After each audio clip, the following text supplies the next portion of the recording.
आज हम जो है चैप्टर नंबर 15 का नेक्स्ट टॉपिक जो हमारा था मेंडल लॉ ऑफ इनहेरिटेंस जो है पेज नंबर 98 पे उसको लेके चलेंगे। Mendel's law of inheritance students Gregor Mendel was a monk priest in Austria. Student priest जो है वो पादरी को कहते हैं। ही developed the fundamental principles of genetics. Mendel proposed that there are special factors in the organisms which control the expression of trait and their transmission to the next generations. These factors were eventually termed genes. Students उसने propose किया था कि कुछ ऐसे factors जो है ना वो individuals में पाए जाते हैं या जानदारों में पाए जाते हैं जो कि ख़ास किस्म की खसूसियात को ज़ाहिर फिर होते हैं, यानी और वो खसूसियात जो हैं फिर वो एक जनरेशन से दूसरी जनरेशन में भी ट्रांसफ़र हो जाती हैं। तो इन फैक्टर्स को उसने जीन्स का नाम दिया था कि वो जो ख़ास फैक्टर्स हैं वो जीन्स हैं जो कि ये इस बात का फ़ैसला करती हैं कि कौन सी खसूसियत जो है वो नेक्स्ट जनरेशन में जाएगी। तो Mendel selected the pea plant जिसका स्टूडेंट जो साइंटिफिक नेम है वो पेसम सेटिवम है to carry out a large number of experiments. In his writings he give reason for his selection. Student जो अपनी राइटिंग्स हैं जो उन्होंने लिखी हुई है उन्होंने तकरीबन स्टूडेंट यहाँ पे आप लिखा हुआ जैसे कि 2800 पी प्लांट पे जो एक्सपेरिमेंट किया था उसको यूज़ किया था, तो उसने उसके सिलेक्शन की वजूहात भी फिर दी हुई है। Let check it out. He argue that an organism for genetic experiments should have the following features.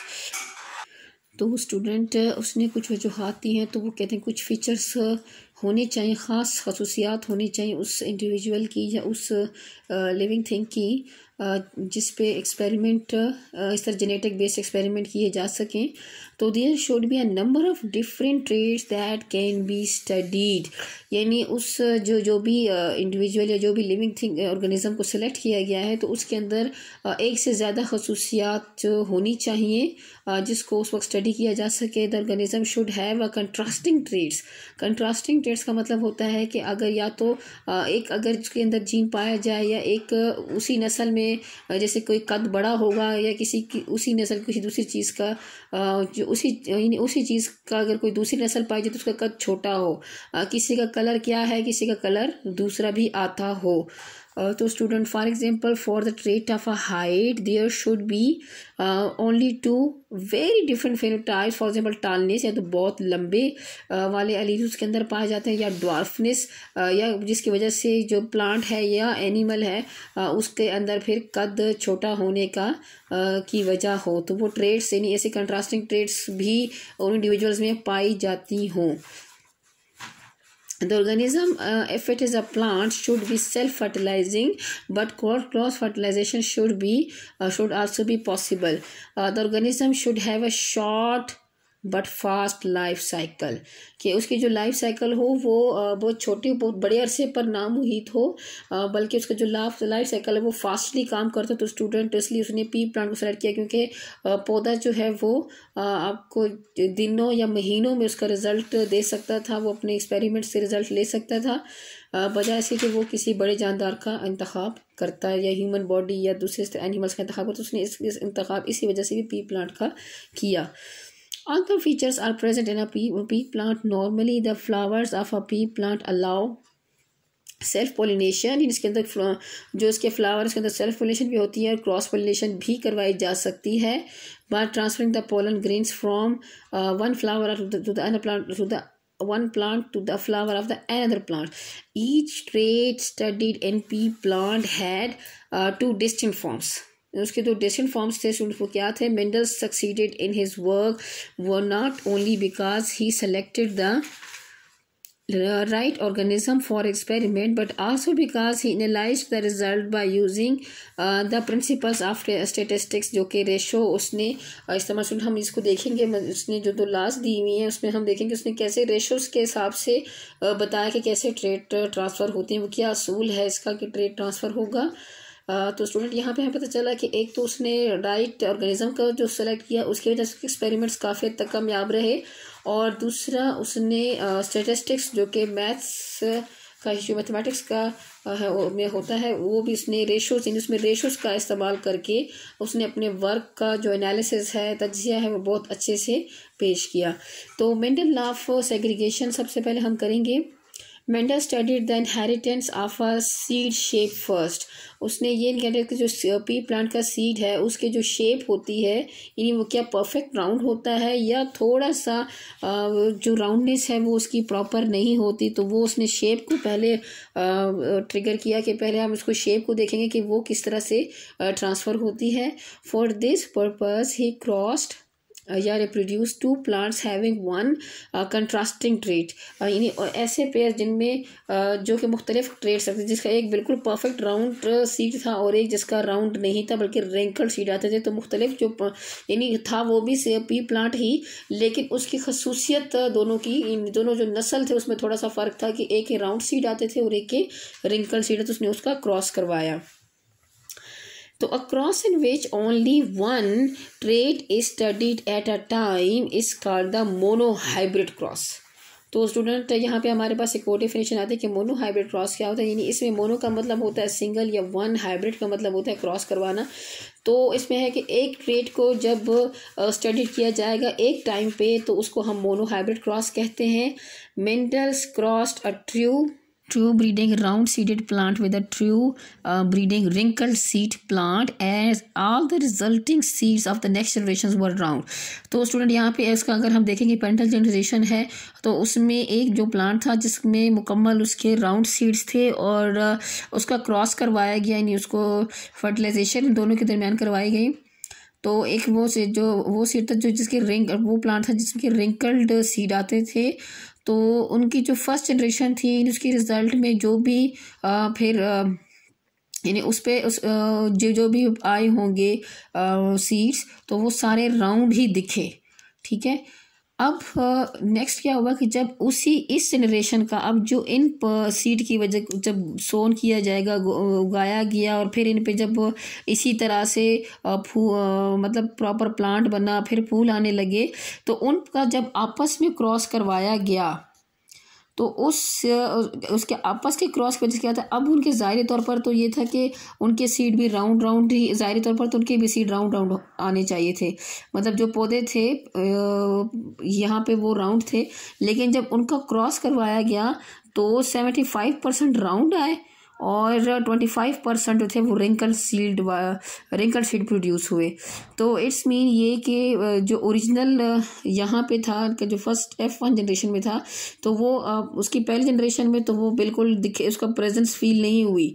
Genotype उसकी जाहिर मतलब फिनोटाइप वैसे ही थी जैसे कि ये राउंड वाले की थी, लेकिन जीन्स में कुछ के पास एलील्स जो था वो इसका मौजूद था, जो कि नेक्स्ट जब F2 जनरेशन पे आए तो वो एलील्स ज़ाहिर हो गए और वो 25% पे ज़ाहिर हो गए। इसमें भी स्टूडेंट 50% वो होंगे जिनके अंदर दोनों एलील्स पाए जाएंगे, एक डोमिनेंट और एक रिसेसिव, और इसमें 25% वो होंगे जिसके अंदर दोनों डोमिनेंट एलील होंगे, यानी कि अगर इसको भी आपस में क्रॉस कर तो वो राउंड ही देंगे। और जबकि जो ये वाले केस है तो अगर इनका क्रॉस होगा तो 3:1 वाली सिचुएशन फिर से आएगी। तो यहाँ पे हम देख सकते हैं कि 3:1 वाली सिचुएशन है कि जो फिनोटाइप्स जाहिर हुई वो राउंड थी, और यहाँ पे जो फिनोटाइप ये वाली जो फिनोटाइप थी वो रिंकल्ड थी। तो इट्स मीन कि ये 3:1 वाली सिचुएशन है। तो again the parental generation is denoted by the P1 capital P1 generation and the offspring of P1 generation or F1 generation first failure कहा जाता है, and the cross and the F1 generation produce the F2 generation, जैसे कि इनका cross F2 generation को produce कर रहा है जिसको सेकेंड फेलियर भी कहा जाता है।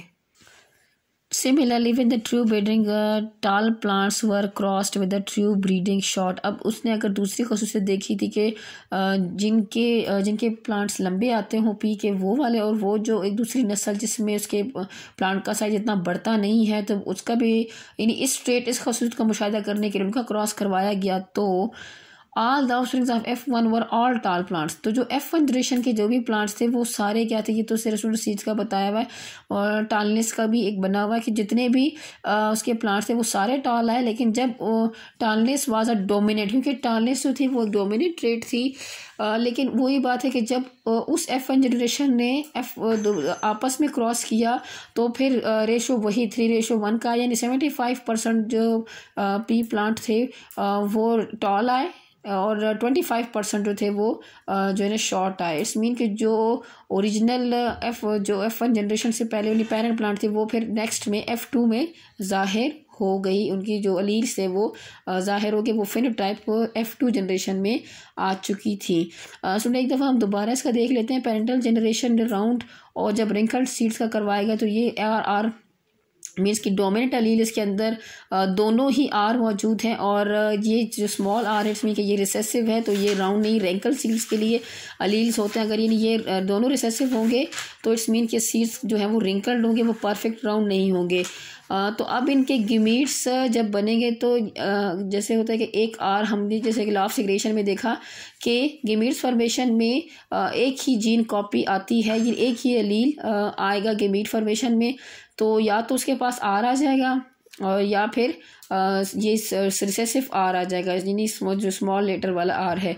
तो जब यही गेमीट्स अगर आपस में क्रॉस होंगे तो इनके यूनाइट होंगे तो फिर ये जो डिप्लॉइड जिसका बनेगा उसमें एक डोमिनेंट एलील होगा और एक रिसेसिव एलील होगा जो जीन होगा, और वो एक्सप्रेस जब होगा इसकी जो फेनोटाइप होगी वो क्या होगी, ऑल राउंड होंगे।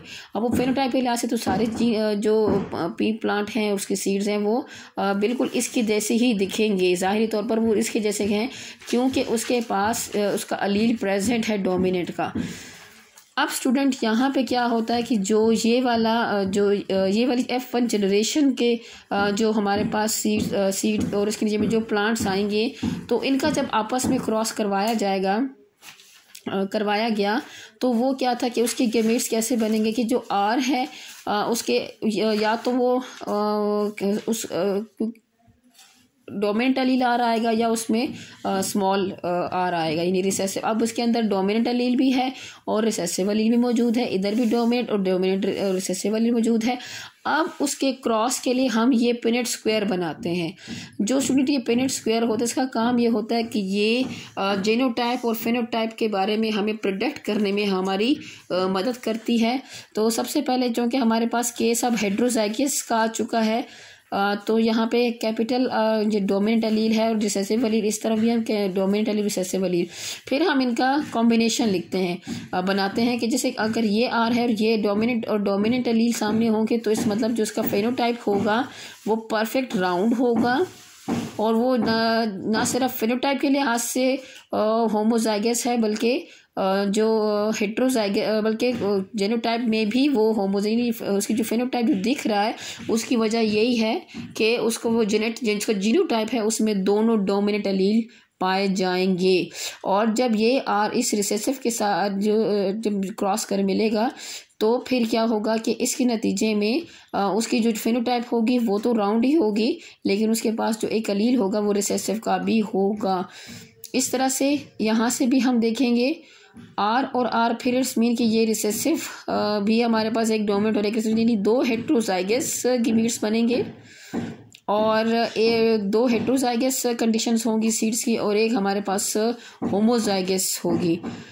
तो अब यहाँ पे क्या है कि आर एंड आर रिसेसिव और रिसेसिव जब आपस में यूनाइट करेंगे तो क्या होगा कि अब जो सिचुएशन है कि उसमें रिंकल्ड सीड्स आएंगे। तो स्टूडेंट आप देख सकते हैं कि हम फिनोटाइप का देखते हैं तो ये 3:1 बनते हैं, मतलब 75% ये जो 3 सीड्स हैं वो फिनोटाइप्स के लिहाज से हमारे पास परफेक्ट राउंड आ रहे हैं और एक हमारे पास रिंकल्ड आ रहे हैं। इट्स मीन कि 3:1 हो, या दूसरे लफ्ज़ों में इसको 75% राउंड है और 25% जो सीड्स आएंगे वो रिंकल्ड आएंगे। तो यहाँ से पता चला कि Mendel's concluded that the traits under the study were controlled by the discrete यानी separable factors are genes in each organism. The genes are present in pairs during gametes formation. The genes alleles of each pair segregate from each other and each gamete receives one gene from the pair. When the gamete of the male and female parent unite, The resulting offspring again gets the genes in pairs, and these conclusions were called the law of segregation. Students आपके लिए एक net से मैंने simplified भी देखी हुई है. Mendel law of segregation क्या है? When one organism makes gametes, each gamete receives just one gene copy which is selected randomly is called law of segregation. तो स्टूडेंट आप इसको यहाँ से भी कर सकते हैं. इस टॉपिक को बहुत अच्छे से करना है, जिससे पढ़ना है, समझना है, और साथ में स्टूडेंट्स जो पिनेट स्क्वायर्स की जो डायग्राम्स बनाई हुई हैं तो वो आपने साथ साथ ज़रूर करनी है, ताकि आप in case of long question या शॉर्ट भी अगर आता है तो आपके पास एक्सप्रेस करने के लिए अच्छा आपके पास मवाद हो. अपना बहुत ख्याल रखिएगा. अल्लाह हाफिज़.